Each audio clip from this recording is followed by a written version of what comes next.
سلام كميت صنح فتواتن كبراتن نايز يوتيوب channel تقتاتلتي نزعل سحارنا لكم حصرتن وانون زيناتات كم تلومد حيزنا لكم قريبنا لنا فلما لايك شير سبسكرايب ندا قبركم كساف تصامم مدبنا حاويركم ناخد صنحو بقبرن عدم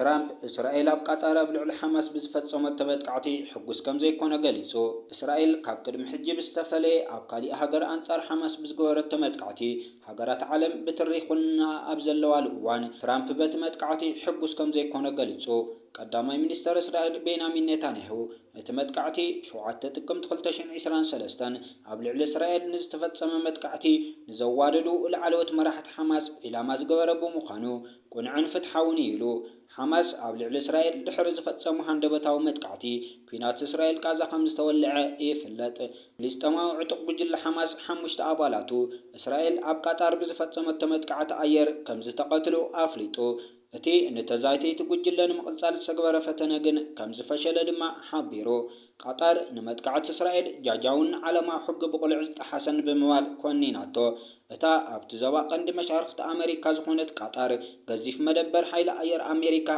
ابت هاجر يركب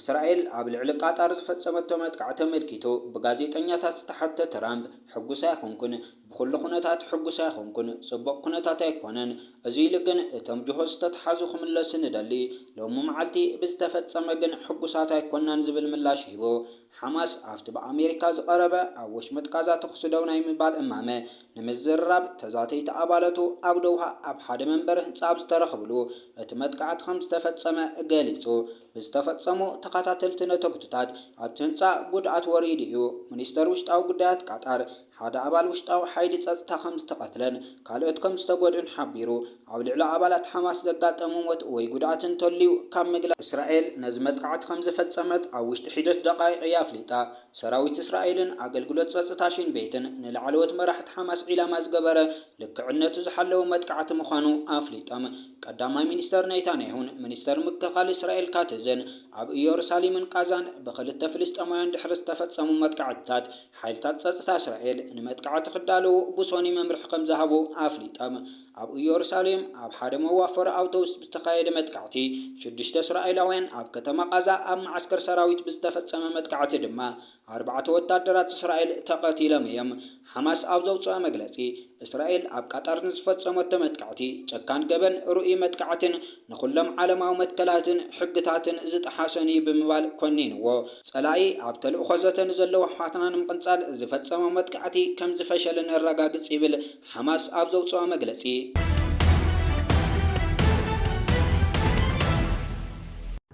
نمحوراو مرخبيتاتن عبيت مدبرات زين عالمن او زخلت معالتي عبلال خوين زركب زلو زيناتاتن ارستاتن ግብጺ ተማልን ኢትዮጵያ ዝምልከት ናባይቶ ጸጥታው ውድ ሕብራት ሀገራት አቅሪባቶ ተረከብ ዘላ ክስታት እዩ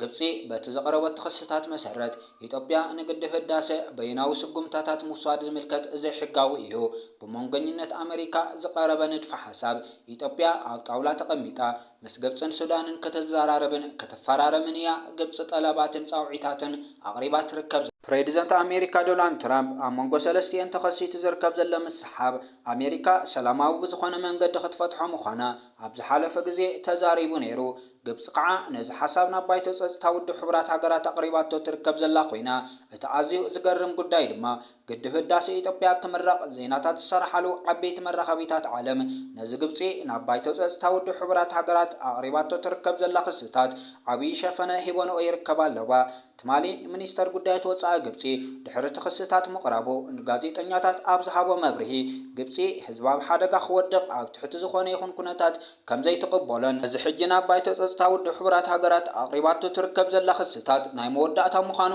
ድሕሪ ምሕባር ባይቶ ጸጥታ ውድ ሕብራት ሃገራትን ሕብራት አሜሪካን ነዚ ጉዳይ ክፈትሕዎ ተስፋታት ኣለና ክፈትሕዎ እንተዘይክኢሎምን ኢትዮጵያ ኣብ ጣውላ ተቐሚጣ ክትዘራረብ ድሌት እንተዘይብላ ግን ግብጺ ኣድላይ ዝበለት ተስጉምትታት ኣብ ልዕሊ ኢትዮጵያ ክትወስድ ምዃና እዩ ብንጹር ቃላት ኣጠንቂቑ ዝርከብ ዘሎ ብተወሳኺ እቲ ሚኒስተር ጉዳያት ወጻኢ ግብጺ ምስ እሙናት መሓውዝታ ብምዃን ንስርዓት ብልጽግናን ንማያት ቀይሕ ባሕርን ንዞባ ቀርኒ ኣፍሪቃ ንምህዋኽ ዘካየደ ዘሎ ምንቅስቃሳት ኣደብ ንምትሓዝ እውን ኣብ ሓፀርቲ እዋናት ክንፈርም ኢና ክብል ተሰሚዑ ይርከብ ኣሎ።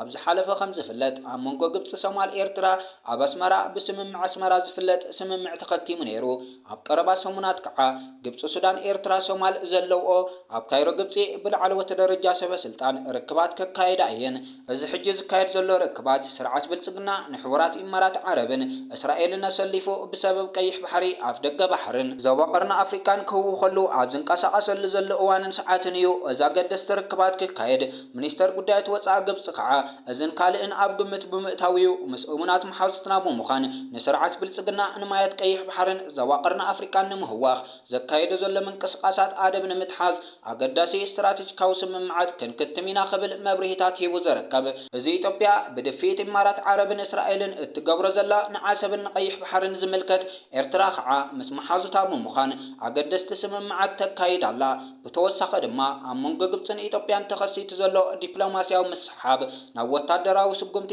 ክሰጋገር እዩ ኣብ ዝበሃለሉ ዘሎ እዋንን ሰዓትን ኮራኹርን ኣኽላባትን ናይ ስርዓት ብልጽግና ሕጂ እውን ናብ ህዝብን መንግስትን ኤርትራ ዝዓለመ ጸለማታት ክፍነው ንዕዘብ ኣለና። እዚ ሕጂ ዝፍነ ዘሎ ጸለምን ሓሶታትን ግብፂ ዓበይቲ ዝኾነ ስትራቴጂካዊ ኣጽዋራታ ናብ ኤርትራን ወደብ ዓሰብን ተግዕዝ ኣላ። ከምኡ እውን ግብፂ ኣብ ዓሰብ ወታደራዊ ማዕስከር ንምሕጻብ ትሻባሸበላ ዝብል ክስታት እዩ ዝቐርብ ዘሎ። እዚ ሕጂ ሰበስልጣን ስርዓት ብልጽግናን ኮራኹራትን ኣኽላባትን ንሳቶም ድሌቶም ኣጽዋራት ከእትውን ከውፅኡን ዝኾነ ነገር ዘይበሉ ምስ ኤርትራ ተተሓሒዙ ግን ሓቅነቱ ዘይተረጋገፀ ከምዚ ዓይነት ዜናታት እናውፅኡ ንዕዘብ ዘለና። እዚ ከምዚ ዓይነት ሓደገኛ መግለፂታት ተልእኾ ዘለዎ ኮይኑ ንህዝቢ ኢትዮጵያ ኣንጻር ህዝቢ ኤርትራ ክለዓል ዝገብር ፈተነታት ኮይኑ ህዝቢ ኢትዮጵያ እስካብ ሕጂ ነቲ ባሕርን ኣፍ ደገ ባሕርን እናበልካ ናብ ህዝብን መንግስትን ኤርትራ ክካየድ እዩ ዝበሃል ዘሎ ወረታት ጸማም እዝኒ ሂብዎ ዝርከብ ዘሎ ኮይኑ ስለዚ ድማ ህዝቢ ኢትዮጵያ ኣንጻር መንግስቲ ኤርትራን ህዝቢ ኤርትራን ክዓጥቕ እንተደኣ ኮይኑ ምክንያት ከቕርቡ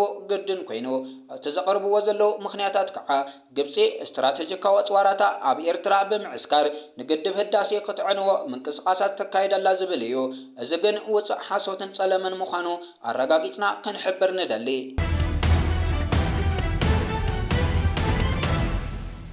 ኣብ ከተማ ኣላማጣ ዓበይቲ ምዕባለታት ተመዝጊቡ ይርከብ ከም ዘሎ ዝተፈላለዩ ጸብጻባት ኣብ ማሕበራዊ መራኸቢታት ሓበሬታ እናስፈሩ ይርከቡ ኣለዉ። ከም በዓል ልፍዓተይ ተስፋ ሰብ ብዝሰኣነ ሰብ ዝፍለጥ ትማሊ ሰራዊት ትግራይ ኣብ ልዕሊ ኣብታ ከተማ ዓስኪሩ ዝነበረ ሰራዊት ፌደራል ናይ መንግስቲ ኢትዮጵያ መጥቃዕትታት ብምክያድ ነቲ ሰራዊት ሙሉእ ብምሉእ ካብታ ከተማ ከውፅኦ ከም ዝኸኣለን ኣብኡ ዝነበረ ሰራዊት ፌደራል ናይ ኢትዮጵያ ኣጽዋራትን ንብረትን ገዲፉ ናብ ክልል ኣምሓራ ከም ዝሃደመ እዩ ኣብ ሓበሬቱ ጠቒሱ ዝርከብ ዘሎ። ሰራዊት ፌደራል መንግስቲ ኢትዮጵያ ቅድሚ ካብታ ከተማ ምህዳሞ ክልተ ናይ ቦምባ መጥቃዕትታት ኣብ ሓደ ህንፃ ከም ዘብፅሐ ድሕሪ ምሕባር ኣብዚ ሕጂ እዋን ከተማ ኣላማጣ ሙሉእ ብምሉእ ኣብ ትሕቲ ሰራዊት ትግራይ እትርከብ ከም ዘላን ሰራዊት ብልጽግናን ሰራዊት ፌደራል ናይ ኢትዮጵያን ኣብታ ከተማ ኣውጀሞ ዝነበሩ ሰዓት እቶእቶ ሙሉእ ብምሉእ ከም ዘብቅዐ እውን ኣብቲ ሓበሬቱ ገሊጹ ይርከብ ኣሎ።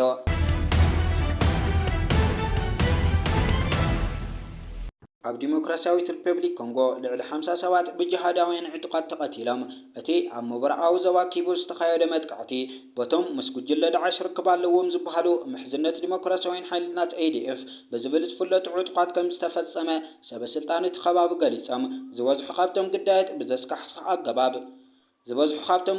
ብዘስካሕክሕ ኣገባብ ብገዞሙ ከም ዝተቐተሉ እውን እቶም ሰብ መዚ ጠቒሶም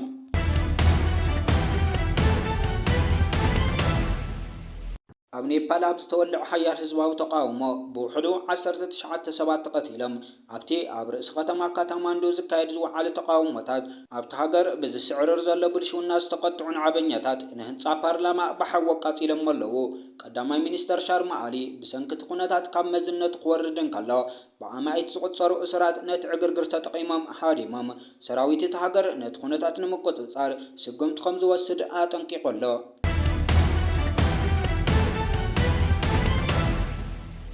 ሩስያ ኣብ ልዕሊ ዩክሬን ብዝፈጸመት ሓድሽ መጥቃዕቲ ብውሕዱ 24 ሲቪላውያን ከም ዝተቐተሉ ሰመዝ ሓቢሮም ኣብቲ ኣብ ሰሜናዊት ከተማ ያሮቫ ዝተፈጸመ ደብዳብ ካልኦት 19 ሰባት እውን ቆሲሎም ኣለዉ። እቶም ጉዳያት መብዛሕትኦም ናይ ጡረታ ገንዘብ ንምቕባል ዝተኣከቡ ምንባሮም ጸብጻባት ሓቢሮም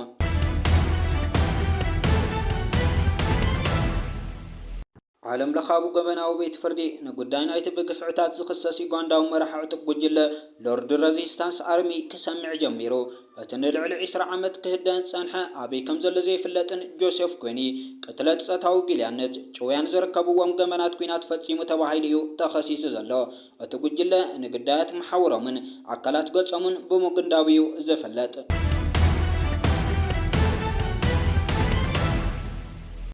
በአርከስ ነዚ ዕለት ሰሓረናልኩም ሓፀርትን ዋናውን ዜናታት ነዞም ዝተኸታተልኩሞም ይመስሉ ነይሮም። ቀጻሊ ብኻልኦት ሓበሬታታት ክሳብ ንራኸብ ሰሰናዩ።